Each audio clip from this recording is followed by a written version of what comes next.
Well, it's good to be with you today. This is Dr. Buddy Crum here today with my partner, Don Wells, and we're always glad to come and share with you what we can. We always invite your questions if you'll just send them to us. But we also invite you to go to and Help Me Invest, where Don is there and spends 30 minutes with you on a Zoom just to find out what it is that are your goals and desires and what areas you need to invest. And he's not selling you anything, has no portfolio to sell you. We just have such a heart to see the kingdom of God established through having wealth, and that's part of it. Yeah.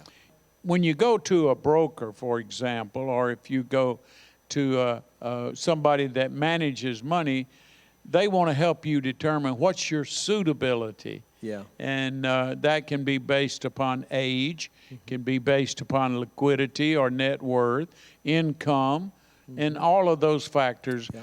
Why don't you just speak to that just a little bit about suitability? Yeah. No, that's that's a really good thing for people to understand because, one of the things that the Securities Exchange Commission does, FINRA, is try to regulate that, which I'm a fan of. It really is consumer protection so that an individual doesn't sell a product to somebody that is not suitable for them. And that's really what we're talking about.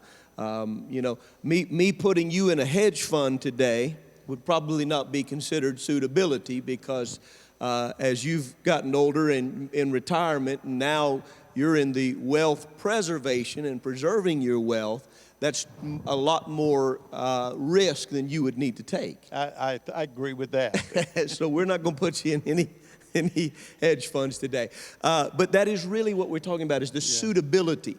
Liquidity would be important to you, making sure that we preserve the wealth that you've built. So as you go through the different seasons of life and the different levels, it's important to understand suitability, and that is really what is the right investment for me. And as you mentioned, there are so many things that go with that. Risk is another one. What is my risk?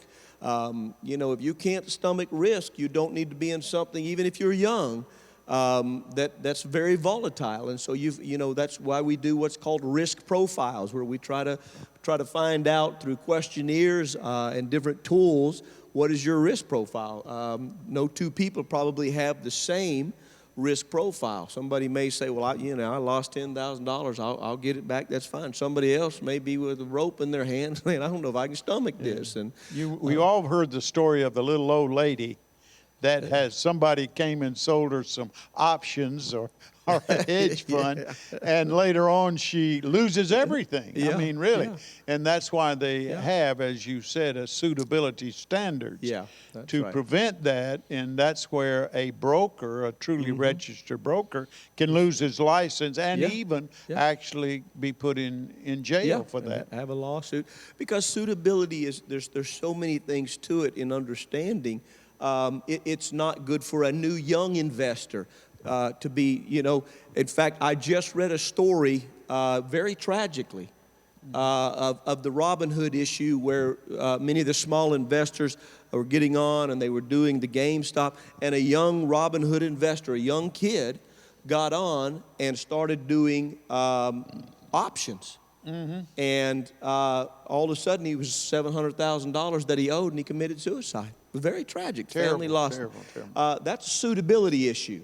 You shouldn't be doing those things. And a good financial planner, a registered broker, somebody who's in the business and understands that, is able to guide you through some of the things that you need to avoid.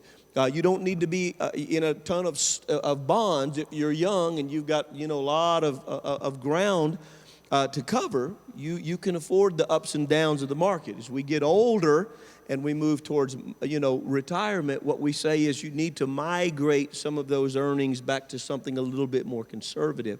But it's very important to understand the breadth and the depth of suitability, because it plays such an important part of your profile as an investor.